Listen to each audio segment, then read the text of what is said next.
Un marché dans le nord de la France. Au milieu des clients, des familles roms. Certains mendient.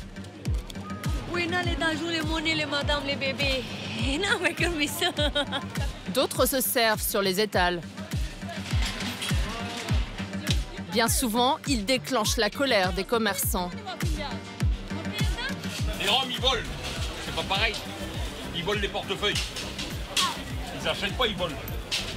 Je vois une Rome qui colle trop quelqu'un, 5 minutes après, je vois quelqu'un qui pleure. Ils ne nous supportent pas. On n'est pas tous des voleurs. Voleurs ou pas, les Roms sont victimes de leur mauvaise réputation. Et même quand ils prennent dans les poubelles, ils suscitent des réactions agressives. Oh, oh, remets ça là, remets-le. Tu le remets, ici. Remets ça là, poubelle.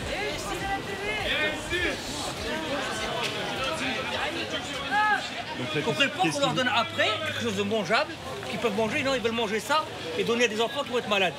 On a un truc qui n'est pas comestible. Oui, bonjour. Mais certains commerçants sont plus compréhensifs. Un restaurateur accepte de laisser à cette femme une assiette que ses clients n'ont pas terminée. Grâce à ce commerçant, cette femme va prendre son repas. Ça nous plaît, la France.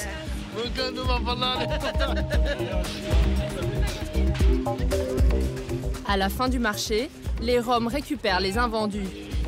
Ils repartent ainsi avec des provisions pour la semaine.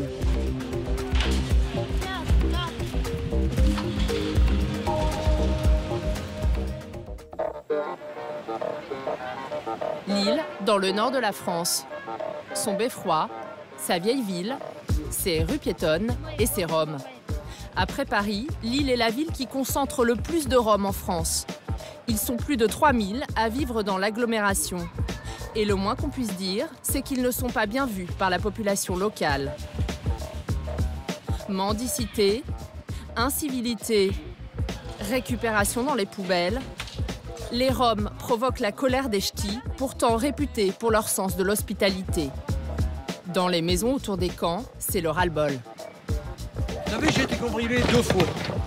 Alors, maintenant, excusez-moi, je ne sais plus les sentir. Ça fait 8 mois, nous, qu'on vit un enfer, quoi. Et c'est pas un enfer une fois de temps en temps, c'est tous les jours. Comment les Roms vivent-ils en France?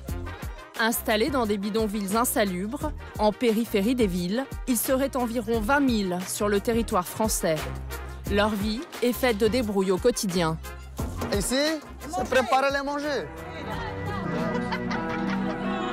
Pour sortir de la misère, certains n'hésitent pas à entrer dans l'illégalité. Vol, cambriolage, réseau d'exploitation d'enfants.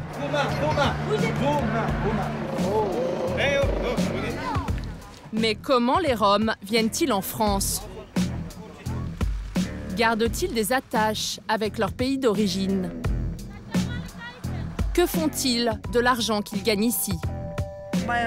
Ici, on vit pire que des animaux. Enquête sur une communauté qui dérange. Leuzen, un village paisible de 3000 habitants, situé à quelques kilomètres de Lille. À l'entrée du village, un camp de Roms provoque le mécontentement des habitants. Aujourd'hui, certains d'entre eux crient leur colère sur la place principale. Ils demandent l'expulsion des Roms installés sur leur commune depuis près d'1 an. Hervé Morel est l'organisateur de cette manifestation. Nous voulons plus de sécurité, plus de sérénité dans notre village, plus de propreté, plus d'écoute de la ville qui semble ne pas s'intéresser aux Leusénois qui sont dans la détresse. Les Roms, on n'en veut pas! Les Roms, on n'en veut pas! Cette mère de famille a rédigé une pétition. Elle demande l'expulsion des Roms au plus vite. On espère enfin qu'ils vont réagir parce que je pense qu'à un moment donné, ça va se passer mal parce que là, on voudrait revivre, pouvoir redormir. Sophie et Audrey sont mères au foyer. Elles vivent dans cette petite zone pavillonnaire. Derrière leur maison, un camp Rom qui compte une centaine de personnes. Il est où le camp là? Sophie? En fait, il est juste en face, donc en fait, on voit que les abords, parce qu'en fait, ils sont intelligents, ils ont tout construit en profondeur pour qu'on voit rien de leur trafic. Donc là, c'est en journée, donc il y a les voitures qui passent, il y a les bruits ambiants, tout ça, mais la nuit, quand c'est calme, on n'entend que leur nuisance. Donc là, on entend quelques martèlements. Là, on voit la personne, elle est en train de marteler derrière. Donc on a de la chance, elle est seule. Des fois, ils sont une dizaine à marteler. Justement, aujourd'hui, les coups de marteau continuent. Les Roms fabriquent un poêle avec un meuble de bureau. Les vapeurs de ce genre de gazinière indisposent souvent le voisinage. C'est toxique un peu, non? Non, c'est pas toxique. Pas toxique? Ici, c'est préparer les manger. Bobby a 22 ans. Père de 2 enfants, il vit dans cette cabane avec sa famille et ses beaux-parents. Comme tous les Roms de ce campement, il vient de Baia Mare, au nord de la Roumanie. Cela fait maintenant 7 ans qu'il habite en France, depuis l'entrée de la Roumanie dans l'Union européenne. On m'a dit que c'était mieux de vivre en France, car tu peux chercher de la ferraille. Et c'est vrai qu'ici, en 2 semaines, je ramasse la ferraille, je la vends et je me fais un peu d'argent pour vivre. En Roumanie, il n'y a pas de ferraille. Quand tu fais les poubelles, la police te frappe. La police te frappe? Oui, s'ils te trouvent dans les poubelles, ils te battent. Le dernier enfant de Bobby est né en France, comme le prouve cet acte de naissance. Pour ses 2 enfants, il touche 100 € d'allocation par mois. Il n'est pas le seul. Maria, elle, est mère de 5 enfants. Elle touche 250 € chaque mois, un complément de revenu intéressant pour la famille. Son mari, Florine, dit gagner sa vie en revendant des pièces détachées de voitures aux garagistes de la région.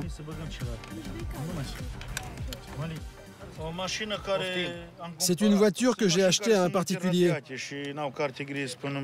Une voiture qui a été radiée et qui n'est plus en circulation.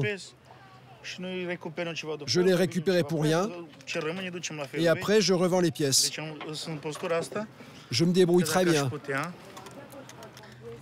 Un travail au noir qui lui rapporterait 800 € par mois, soit plus de 1000 € avec les allocations.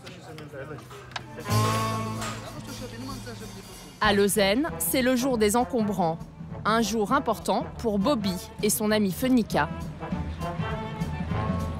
Bonjour chef. S'il vous plaît, la ferraille.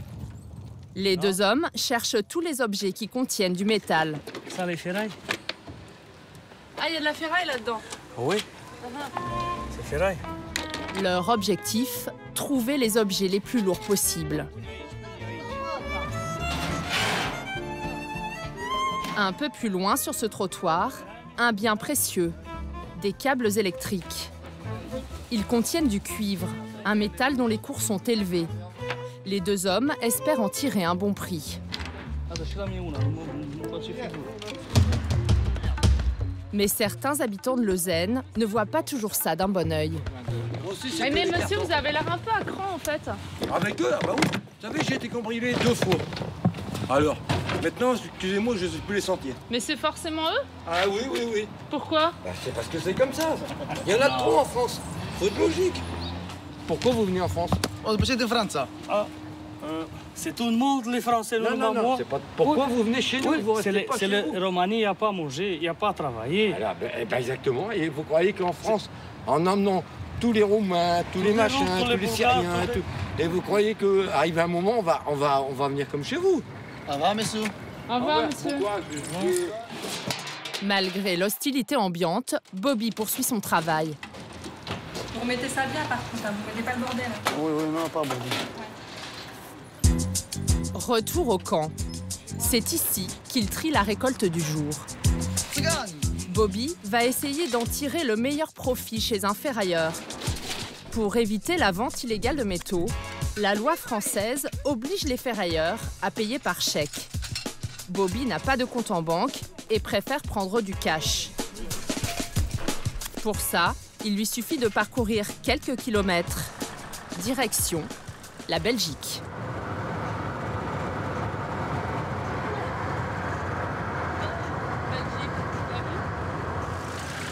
Ce ferrailleur est habitué à traiter avec les Roms. Il ne s'en plaint pas. Et ils trient bien avant, comme vous voyez ici. La ferraille là-bas, ils arrivent ici, ça directement chaque sorte. 9 kilos d'inox, acheté 6 €. 1 kilo de laiton pour une valeur de 2 €. Et ce qui aujourd'hui va lui rapporter le plus, des batteries. 51 kilos de batterie. Ça, c'est combien? 15 € plus ou moins, 15,30 €. Ah, pas mal. C'est maintenant l'heure de la paye. Bilan de l'opération, 61 €. 61. C'est peu. Il y a un mois que je travaille pour récupérer cette ferraille. Il faut aussi payer l'essence. 20 € d'essence. Du coup, il ne reste pas grand-chose. Cette fois, le ferrailleur a pris toute la marchandise. Mais ce n'est pas toujours le cas. Des Roms lui amènent souvent des objets probablement volés. Ça arrive, je vais dire, une fois par semaine au moins qu'on refuse. Du nouveau déjà, on ne prend pas. Donc du laiton nouveau, des robinets nouveaux, des tuyaux nouveaux, on ne prend pas. Même si c'est 10 kilos alors. Hein. Maintenant, si on passe dans les grands poids, il faut un papier de l'usine où est-ce qu'ils ont été le chercher, comme quoi qu'on peut le prendre, ou on se couvre comme ça. Hein. Si le ferrailleur est aussi exigeant sur les métaux qu'il achète, c'est parce qu'il peut être condamné pour recel de marchandises volées. Bobby a accepté de se laisser filmer car son activité n'a rien d'illégal. Pourtant, dans la région, beaucoup d'habitants se plaignent. De nombreux vols auraient été commis depuis la multiplication des campements autour de l'île. Croix, une ville de 20 000 habitants dans la banlieue huppée de l'île. Ici, on croise dans les rues des voitures de luxe et les jolies villas sont nombreuses. Elles se cachent derrière de belles palissades. À quelques encablures, un bidonville d'une centaine de familles.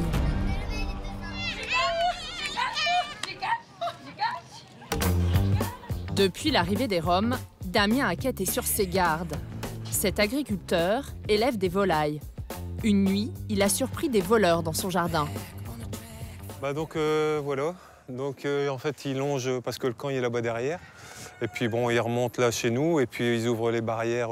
Donc ils nous ont pris, on va dire, une quarantaine de poules, les 5 pans, les 3 oies et puis un peu de pintade. Et ils sont attaqués aussi aux chèvres, donc ils nous en ont pris 2. Qu'est-ce que vous avez fait alors pour les faire partir? On a tiré en l'air une fois et puis de là, ils sont partis comme, on peut dire comme des lapins et puis... Depuis, Damien Hackett a tendu du fil de nylon pour faire trébucher les voleurs. Comme ça, s'ils passent, ils tombent, c'est ça? Bah ouais. Faut leur faire un petit peu des surprises. Préjudice pour Damien, 1 000 €. Aujourd'hui, sa basse-cour est déserte. Il ne lui reste plus qu'une seule poule et 4 canards. Mais Damien Hackett n'est pas la seule victime. À une centaine de mètres de là, Laurence Catry a perdu beaucoup plus. Propriétaire de ces hangars, elle les louait il y a quelques mois encore à des entreprises. Aujourd'hui, ces locaux sont vides. Plus personne ne veut s'installer chez elle, car depuis l'arrivée des Roms, son site n'est plus très sûr. Alors, dans un premier temps, voilà, ça a été scié. Vous pouvez passer par ici. Hop. Ils se sont introduits au sein du groupe frigorifique et ils ont pris, donc, vous voyez là, les tuyaux en cuivre qui ont été dérobés, et ainsi que les condensateurs. Préjudice pour Laurence, 50 000 €. Omar, qui travaille avec elle, a surpris les voleurs en flagrant délit. C'était des Roms venus du camp voisin. Il y en avait un qui faisait le guet ici, 3 adultes, un enfant. Ils m'ont laissé l'enfant derrière eux et les trois adultes, ils sont partis en courant par ici. Donc en courant, voilà ce que j'ai trouvé. La barrière carrément cassée. D'ailleurs, ils sont encore là, les groupes. Ils sont encore dans le fameux trou. Dans leur fuite, les Roms ont jeté les condensateurs. Du coup, ils sont cassés et inutilisables. Ils les ont jetés devant moi, alors que je leur avais demandé de ne pas les jeter, quitte à même à leur donner de l'argent, mais je pense qu'ils ne m'ont pas compris. Il faut dire que les locaux de Laurence sont situés juste à côté du camp Rom. Quand les policiers se présentent quelques heures plus tard, les voleurs ont déjà pris la poudre d'escampette. Laurence a déposé plusieurs plaintes pour vol et dégradation. Là, on voit la 1, on voit la 2, on voit la 3, on voit la 4, Et en voilà 5 depuis fin août. Aucune de ces plaintes n'a été suivie d'effet. Ça me rend insomniaque parce que j'ai trop peur qu'on arrive dans les bâtiments et qu'ils nous vandalisent tout. Combien on a d'exemples de bâtiments dans la métropole qui sont complètement vandalisés. Donc vous imaginez le fruit du travail qui est vandalisé comme ça, c'est pas possible. Mais ce n'est pas tout. Les Roms ont ouvert un passage pour jeter leurs ordures et faire leurs besoins. En un mois, le terrain de Laurence est devenu un dépotoir. Ce qu'il faut imaginer aussi, c'est le prix de la remise en état, remettre les fossés, remettre les buts dans leur état initial, tout nettoyer après leur passage, et sans être sûr que cette situation, elle ne va pas se renouveler encore une fois. Donc ça, c'est complètement démoralisant. On n'en voit pas le bout, on n'en voit pas le bout. Il n'y a pas que les vols qui dérangent les habitants de Croix. Dans cette petite commune, la mendicité est vécue comme une agression. Au centre-ville, des bandes de jeunes enfants font la manche toute la journée. Madame, donnez ces cochons, tu me peux acheter là-bas, manger. Non, tu peux acheter à manger. Nous les filmer. Cet homme prétend être leur père. Faut pas les filmer. Et il n'apprécie pas la présence de notre caméra. Les adultes ne font pas seulement mendier des enfants. Certains les utilisent aussi parfois pour voler. Paris, place de l'Opéra, près des grands magasins. Un quartier touristique. Tous les jours, les policiers traquent les voleurs au distributeur automatique de billets. JP travaille en civil pour se fondre dans la foule. Il vient de repérer 2 jeunes Roms qui rôdent autour d'un distributeur de billets. Ça y est, ça y va, les 2 mecs. Ces 2 enfants ont attendu le meilleur moment pour attaquer. Les 2 mecs, ils vont là. Le grand à gauche et le petit à droite.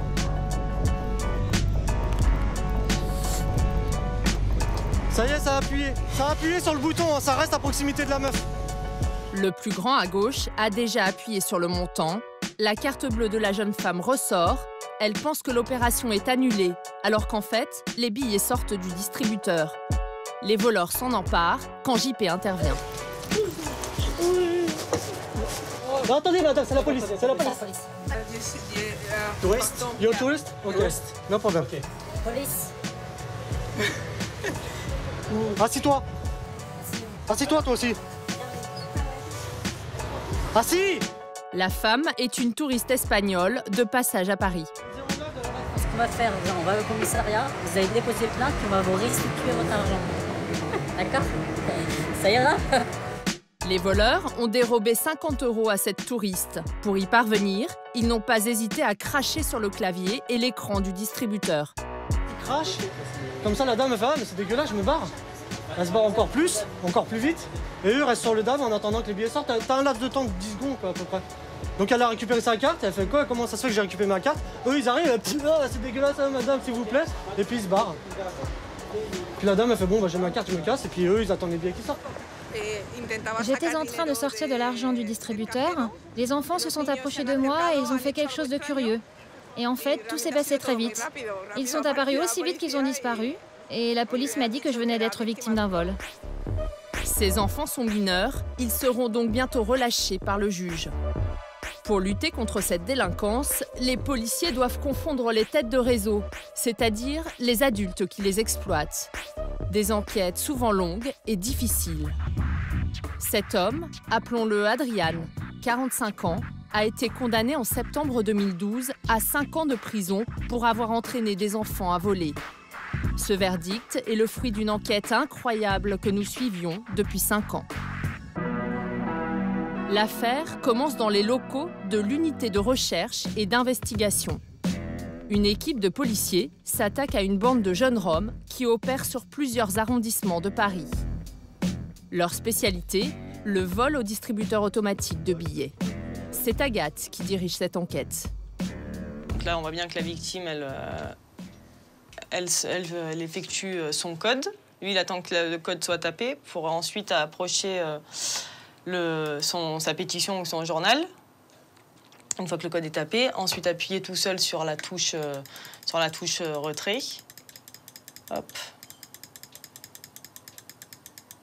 La dame, elle reprend sa carte, affolée, elle s'en va.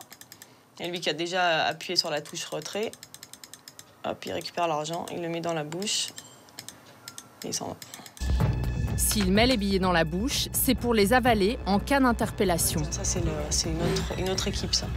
Une autre équipe, plus violente. Quand les victimes ne se laissent pas faire, les voleurs peuvent même être agressifs. Hop là, ah ouais, ouais. Qui est tombé, là. Le buteur, l'autre il protège. Ah, c'est l'esclandre, là. Ah ouais, là, carrément. Hop, il bouffe le fric, il s'en va. Grâce à ces images de vidéosurveillance, les enquêteurs identifient les jeunes voleurs. Mais le plus difficile est de les localiser. Ils habiteraient dans des bidonvilles en Seine-Saint-Denis. Il y a des vols tous les jours et plusieurs par jour. Donc au début, c'était un de temps en temps. Maintenant, c'est vraiment un fléau. Agathe s'équipe d'une caméra cachée qui va lui permettre de filmer discrètement dans le camp. Pour entrer, les policiers ont trouvé un prétexte. Bonjour. Ils disent qu'ils viennent pour faire un recensement. Dès l'entrée, ils sont bloqués par le Boulibache, le chef du camp. Et c'est beau, personne que c'est parti. Tous les mois, on vient, on dit le nombre d'enfants. Tous les mois. Non, ça sert à rien. Plus personne n'entre là, c'est fini, monsieur. On est 670 personnes, c'est tout. Non, c'est fini. C'est fini. Merci. Bonne journée. Merci. Allez, merci beaucoup. Bon courage. Les policiers n'insistent pas. Agathe a réussi à tourner quelques images. De retour au commissariat, avec son équipe, elle va les comparer au fichier des jeunes voleurs. Voilà, hop là, tac.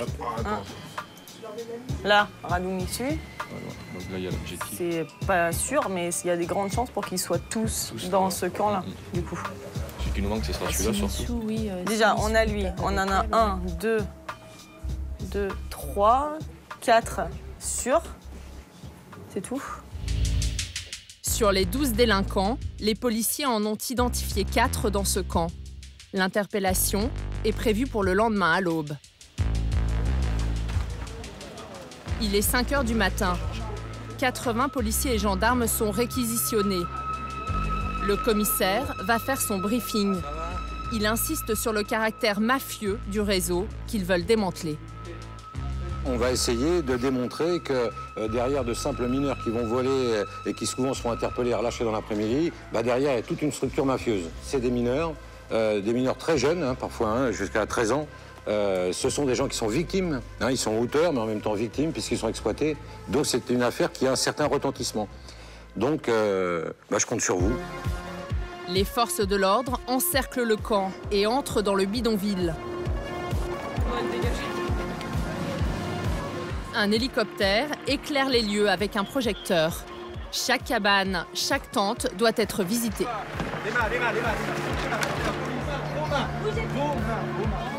L'effet de surprise est total. Les suspects n'ont pas le temps d'être agressifs ni de prendre la fuite. Regarde, je vois pas. Tu vois Dumitrou, toi? Agathe repère très vite un des jeunes voleurs présumés. Bon, toi, t'es interpellé. Hop. Demande de ses parents. Oui, mais tu vas nous montrer tes parents, ouais, justement. Vous faites quoi, là, Agathe? On les serflex pour les reconnaître, on les interpelle et après on les placera en garde à vue. Préparés à l'avance, ces bracelets en plastique permettent d'identifier les petits voleurs de DAB. En fait, les policiers découvrent non pas 4, mais une dizaine de mineurs qu'ils avaient repérés sur les vidéos. D'ailleurs, les enfants sont contents de se reconnaître sur les fichiers de la police. Ils savent qu'ils ne risquent pas grand-chose. Moi aussi. Comment ça, toi? Où tu es, toi? On a plein de photos, Ce qui intéresse les policiers, c'est d'abord le chef du camp. Il est majeur et serait à la tête de ce réseau de voleurs. C'est le chef. The boss, d'accord. Bonjour. Très bien. Bon ok, allez. Et vous êtes tout seul Vous êtes le seul chef de camp? De tout le camp, il n'y a que vous? Ok. Donc, alors lui, par contre, il est placé en garde à vue pour traite des êtres humains. Traite des êtres humains, un chef d'inculpation lourd qui ne semble pas l'inquiéter. Très bien, tu suis mon collègue. L'homme est emmené jusqu'au commissariat. Son audition va bientôt commencer. Dans le camp, les policiers passent à la deuxième étape, les perquisitions. Leur objectif, trouver du liquide ou des mandats envoyés en Roumanie.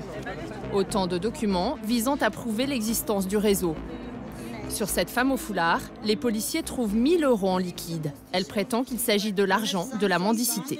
La mendicité, ils donnent pas des billets, hein, les gens. Les policiers continuent leur fouille. Et dans le camp, personne n'est oublié. Ni les enfants, ni même les nourrissons. Les parents ont tendance à cacher l'argent dans les couches ou dans les chaussettes. Et donc, parce qu'ils pensent qu'on ne va pas fouiller les petits. Donc, ils ont tendance à les cacher, mais vraiment n'importe où, quoi. Au bout de plusieurs heures de fouilles, les policiers trouvent un élément clé de l'affaire. Un bordereau d'envoi d'argent à destination de la Roumanie.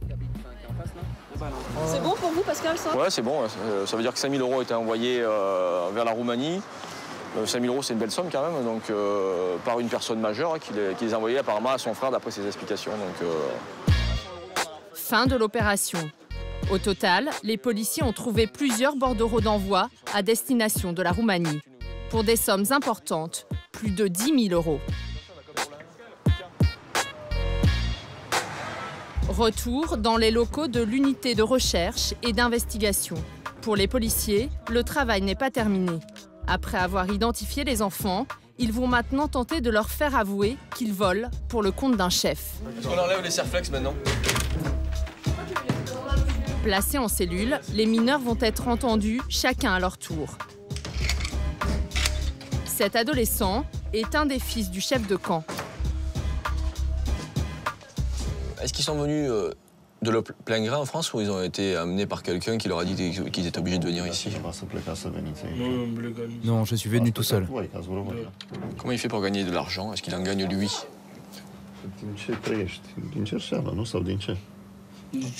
Je fais la manche. Au bout d'une heure d'audition, l'enquêteur perd patience. Mais si tu me dis non à chaque fois, personne ne m'oblige. Je vole pas, je fais la manche. C'est pas vrai. Je sais que ce n'est pas vrai. On perd du temps. Son papa envoie de l'argent en Roumanie. On a trouvé ce matin, d'accord? Beaucoup d'argent. On sait que vous volez, vous donnez, et ça part. C'est pas pour acheter les vêtements. Ça, c'est des associations qui donnent. C'est pas acheter ça, magasin. L'adolescent finit par reconnaître qu'il vole. Mais il affirme qu'il agit pour son propre compte. Ses parents ne seraient au courant de rien. Tous les enfants vont tenir le même discours. Au terme de plusieurs mois d'enquête, les policiers évaluent les sommes volées par les enfants à plus de 100 000 €. Le tribunal de Paris a condamné le chef et 4 autres adultes à des peines de 5 à 6 ans de prison. Quant aux enfants, ils ont été placés en centre éducatif ouvert, d'où ils sont sortis très rapidement. À Paris, 9 affaires comme celle-ci sont actuellement en cours. En France, 400 camps sont installés autour des grandes villes, principalement en région parisienne. Pour lutter contre leur implantation, le gouvernement procède à des mesures d'expulsion. L'an dernier, 165 camps ont été évacués. C'est 2 fois plus qu'en 2012. Retour à Croix, dans le Nord. Le camp que nous avions filmé quelques semaines plus tôt est encerclé par la police. Les journalistes sont tenus à distance. Bah pour l'instant, là, c'est interdit. Là. Tous les journalistes sont ici. Enfin, tous les journalistes, pour l'instant, ils sont là-bas. Les Roms ont quelques minutes pour faire leurs affaires.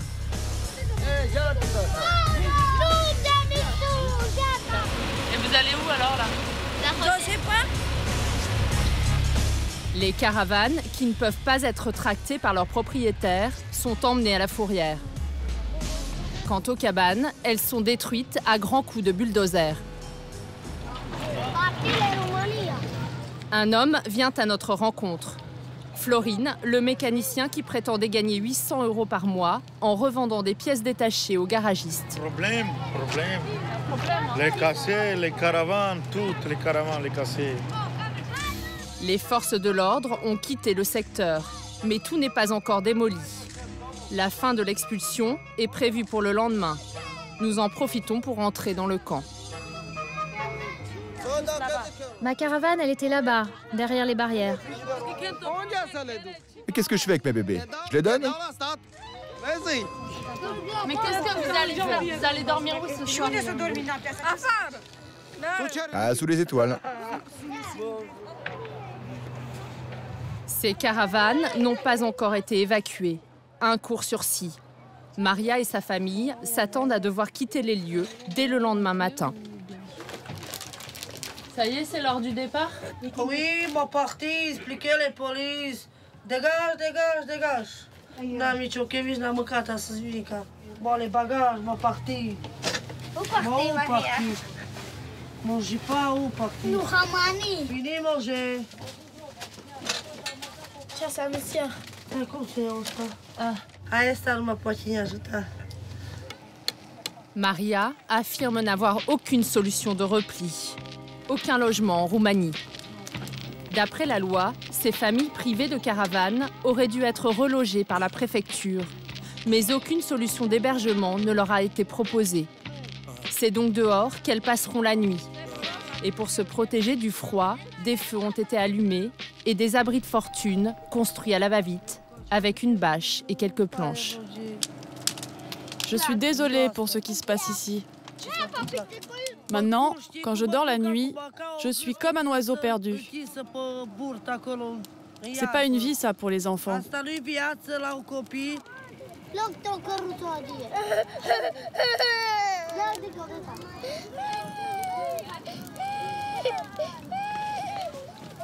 Ces expulsions ne les découragent pas pour autant.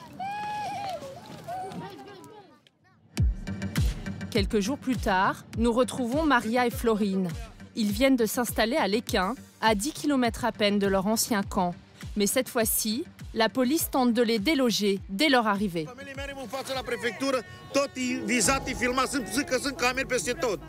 Ils disent sans décision du tribunal, ils veulent pas partir. Eh ben on reviendra demain matin. Florine, bien décidée à ne pas se laisser faire, tient tête aux policiers. Vous n'avez pas le droit de faire ça et qu'ils vont aller à la préfecture et... il fait tout ça cet après-midi pour que demain matin ils soient partis. Les policiers quittent le terrain. Tu penses rester longtemps ici sur ce camp? Oui, je resterai jusqu'à la décision du tribunal. En réalité, la police peut évacuer un terrain sans décision du tribunal, à condition que le propriétaire en fasse la demande dans les 48 heures. Mais dans ce cas présent, le propriétaire ne s'est jamais manifesté. Le délai des 48 heures est écoulé, un nouveau camp de Roms est né. Certains des Roms expulsés décident de repartir quelques semaines en Roumanie. Depuis l'entrée de ce pays dans l'Union européenne, les Roms ont le droit de circuler librement dans toute l'Europe. Et vous allez voir que les allers-retours sont soigneusement organisés. Chauffeurs, voitures, tarifs, tout est prévu et le système fonctionne parfaitement bien. Nous avons réussi à identifier un de ces réseaux. Nous sommes dans la banlieue parisienne. Cet homme a accepté de nous emmener jusqu'en Roumanie. Tarzan est chauffeur. Il se prépare pour un long voyage. Il possède 2 camionnettes, une jaune et une blanche, conduites par un employé. Tarzan soigne le service. Il va chercher ses clients à domicile dans les camps.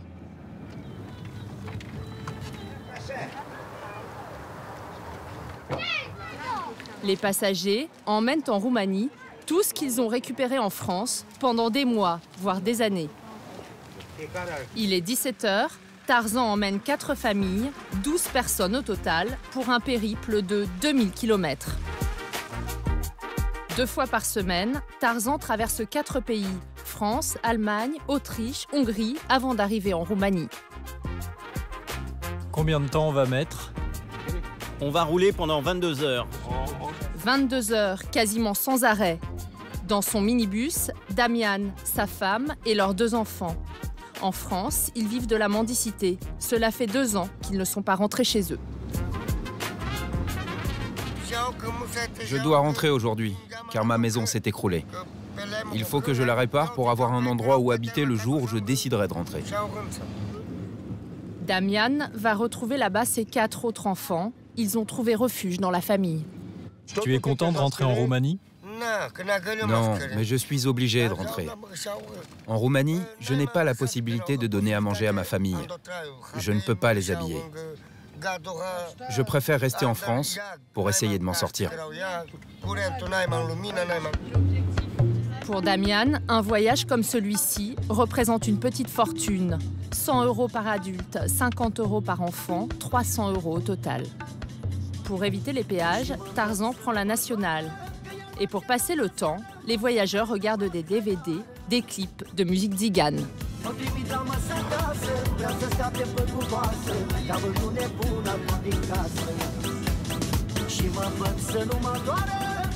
Après une nuit de trajet, nous arrivons en Autriche. Cela fait 15 heures que nous roulons. C'est la première étape.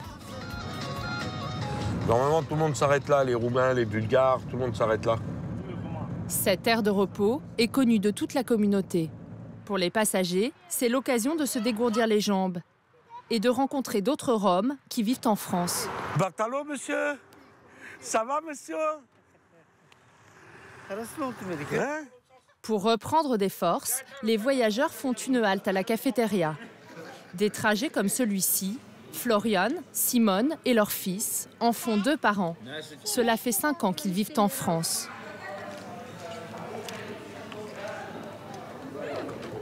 Une demi-heure plus tard, il faut déjà repartir. Et Misto Odrom, Misto San, Odrom Misto.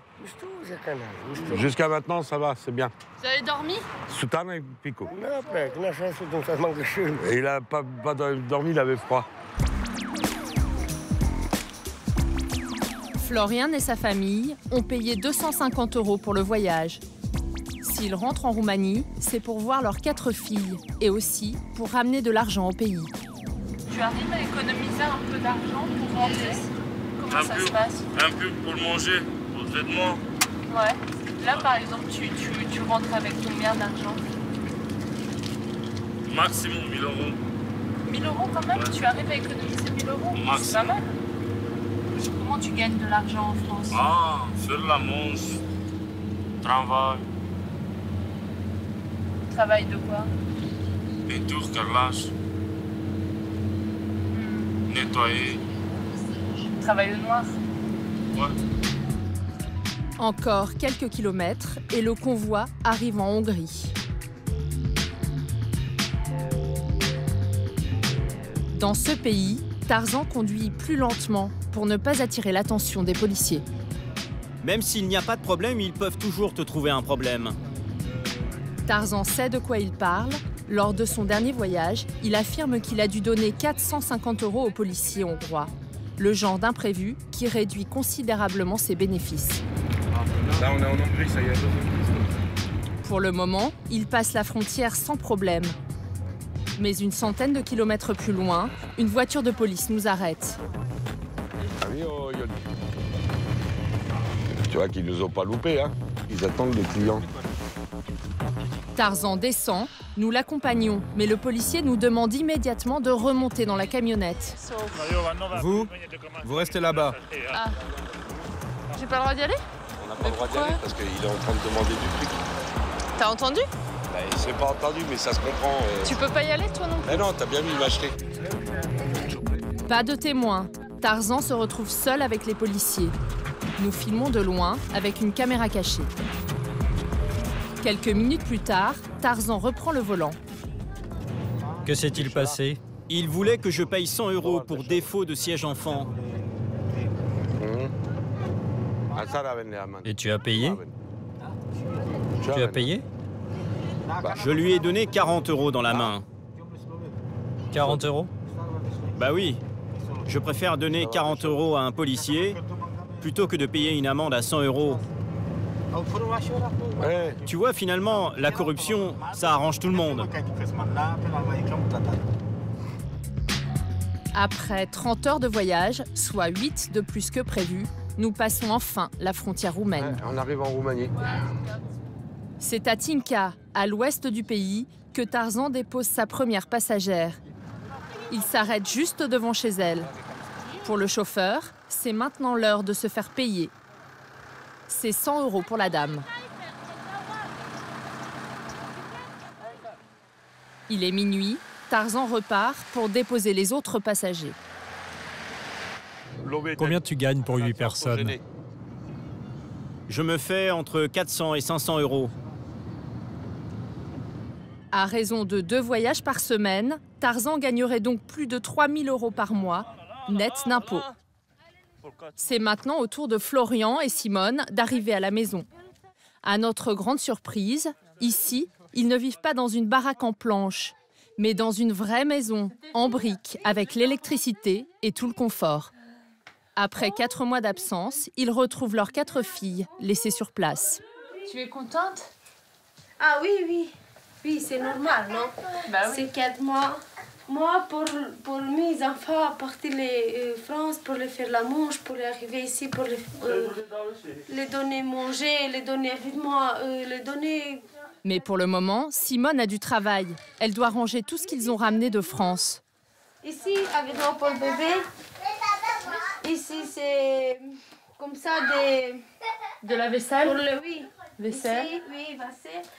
Ici, c'est comme ça pour le bébé, pour moi. Des ici, chaussures? Oui, des chaussures. Et ici, c'est, moi, je sais pas, c'est comme ça pour les manger, pour les... Des couvertures, des draps? Des couvertures, il n'y en a plus. Et dis-moi, tu as trouvé ça dans les poubelles, dans la rue en France? Oui. C'est ça? Oui. Tu vas pas acheter? Trop cher?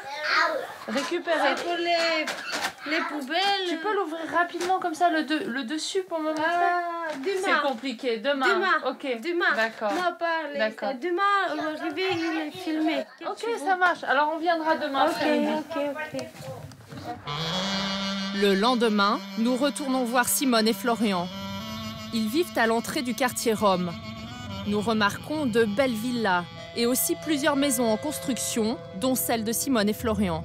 C'est grâce à l'argent gagné en France que les Roms financent leurs travaux. Mais nous allons découvrir qu'ils n'ont pas très envie d'en parler. T'es sûr qu'il est pas là, Florian? Je peux pas lui dire un mot? Non, ou pas, tu voulais parler. Il veut pas me parler. Mais tu peux pas me donner juste une raison, me dire juste pourquoi? Non, tu veux pas me dire? Au moins que je comprenne. Bon. Désolée. Merci. Au revoir. Au revoir. Ici, pas filmé. Ouais, j'ai compris. Ce que Simone ne veut pas nous montrer, c'est sa grande maison en construction. Une villa qui n'a rien à voir avec la vie de mendiante qu'elle mène en France. Mais tous les Roms n'habitent pas dans de belles maisons. En Roumanie, la plupart d'entre eux vivent dans des ghettos, à la lisière des villes. Tinca est une bourgade rurale de 20 000 habitants. Ici, comme partout, les Roms sont regroupés dans le même quartier. Un quartier abandonné où les ruelles ne sont même pas goudronnées. Les maisons sont vétustes, la pauvreté est partout. C'est ici que vit Damian, un des Roms avec lequel nous avons voyagé. Cette maison en torchis, c'est tout ce qu'il possède. Il est revenu en Roumanie pour la réparer. Avec de l'eau et de la terre, il colmate les brèches. La pluie a creusé et ça a fait rentrer l'eau à l'intérieur. Mais ce n'est pas tout. Les planches de la toiture ont été enlevées. Des voleurs ont profité de son absence pour s'introduire dans la maison. Tout ce qu'il y avait dans l'armoire, les couvertures, les oreillers, les vêtements, ils ont tout pris. En attendant de remettre sa maison en état, Damian et sa famille vivent chez sa cousine, une mère de 5 enfants. Une seule pièce à vivre pour 11 personnes. L'espace est restreint. À peine arrivé dans son village, Damian regrette déjà la France. La vie est meilleure là-bas, parce qu'on arrive à se débrouiller pour manger. Alors qu'ici, on n'y arrive pas du tout. En France, j'allais faire la manche. Je récupérais à manger sur les marchés. Mais alors, Damian, comment tu fais ici pour manger avec tes enfants? Je ne sais pas. Je ne sais pas comment je vais faire. Le problème, c'est qu'il n'y a pas d'argent. Il n'y a pas d'argent pour acheter du pain. Comme il n'y a pas de travail, il n'y a pas d'argent.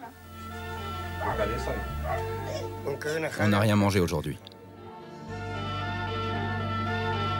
Damian n'a qu'une obsession, faire bouillir la marmite. À cette saison, la seule façon de gagner de l'argent, c'est la cueillette des champignons.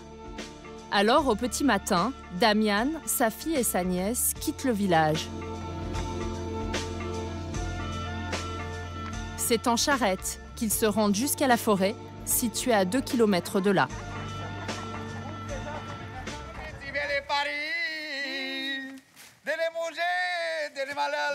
C'est ici que tous les Roms de Tinca viennent cueillir leurs champignons. Tiens, regarde ici. Celui-là, il est bon à manger, tu vois. Celui-là, il n'est pas bon. Si tu le manges, il te rend fou. Damian connaît bien les champignons.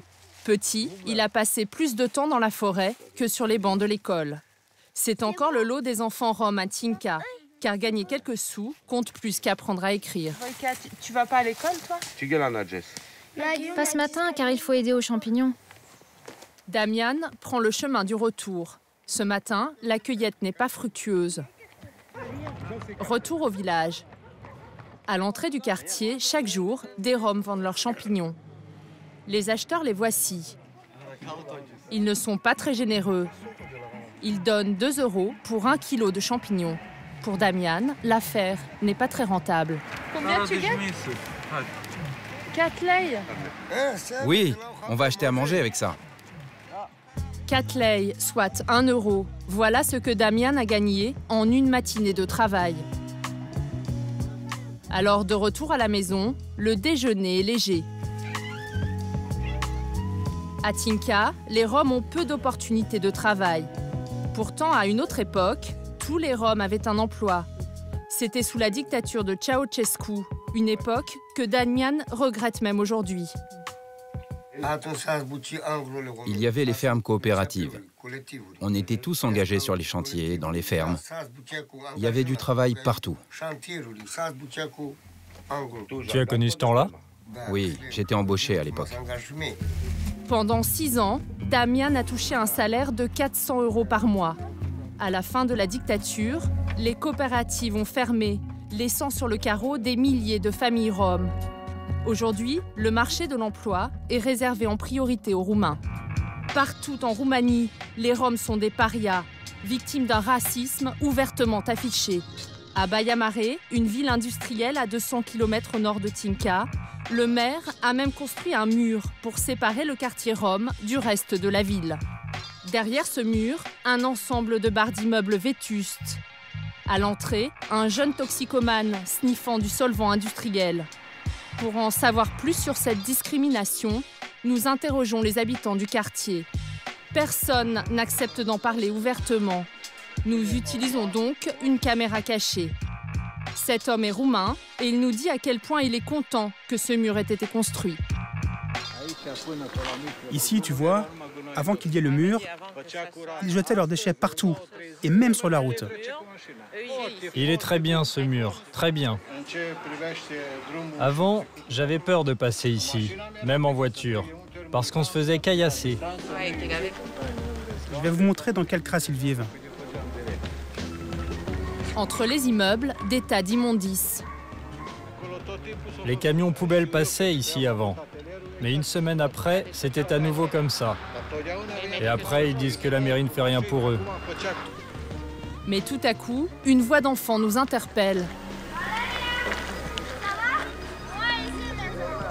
Incroyable! À la fenêtre, Florina, l'une des filles de Maria et Florine, la famille que nous avions rencontrée à Croix. Souvenez-vous, nous les avions filmées au moment de l'évacuation du camp. La petite nous invite à visiter l'appartement qu'elle dit occuper avec sa famille. Nous traversons des couloirs crasseux et sombres. C'est ici chez toi?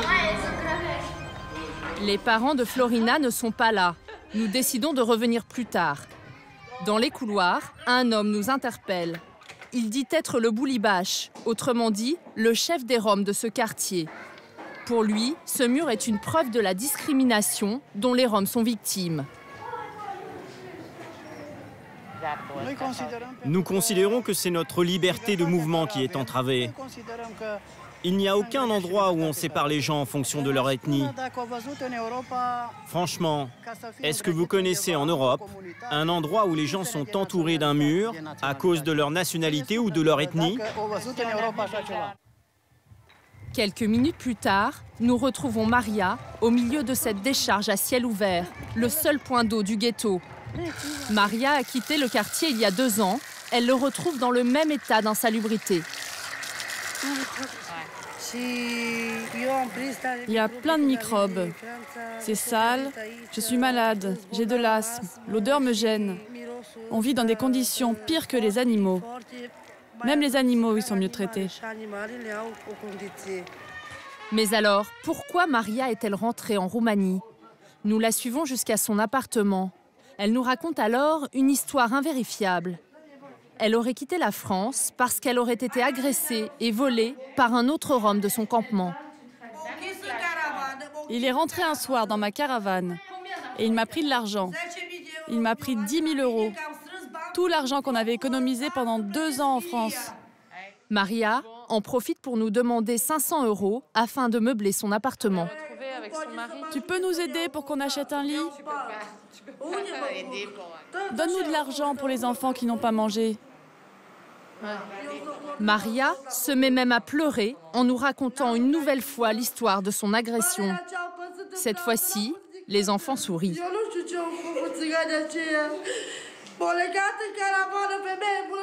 Quelques minutes plus tard, Florin arrive. Lui aussi sort le grand jeu. Je suis très ému que tu sois là. J'ai cru ne jamais te revoir. Florine confirme la version de sa femme. 10 000. Tu t'es fait voler. Leur séjour en France s'est mal terminé. Florine et sa famille s'apprêtent à passer l'hiver à Baia Mare.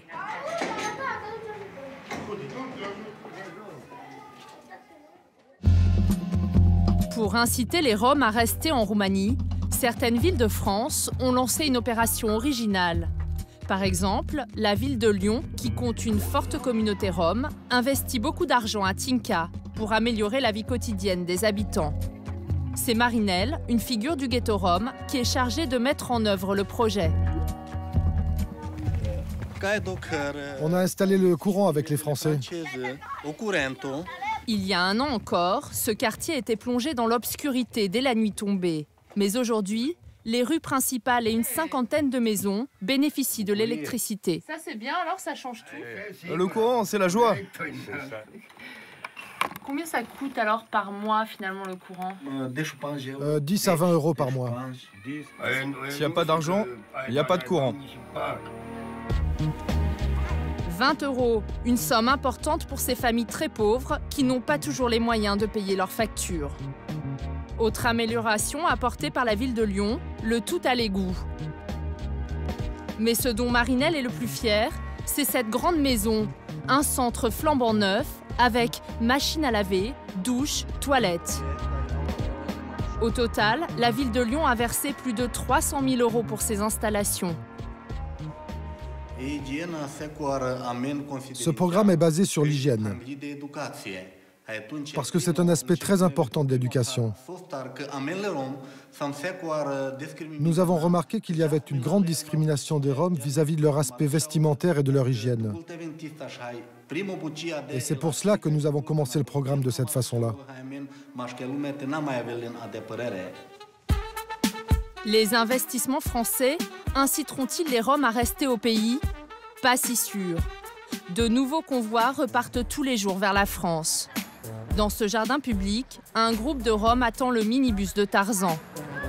Parmi eux, Dana, 15 ans.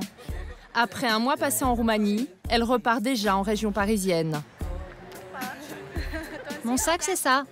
Un tout petit sac de voyage, car l'essentiel de ses affaires est resté en France. Ah, donc ça fait longtemps que tu vis en France en fait? Oui, ça fait comme ça. 8 ans?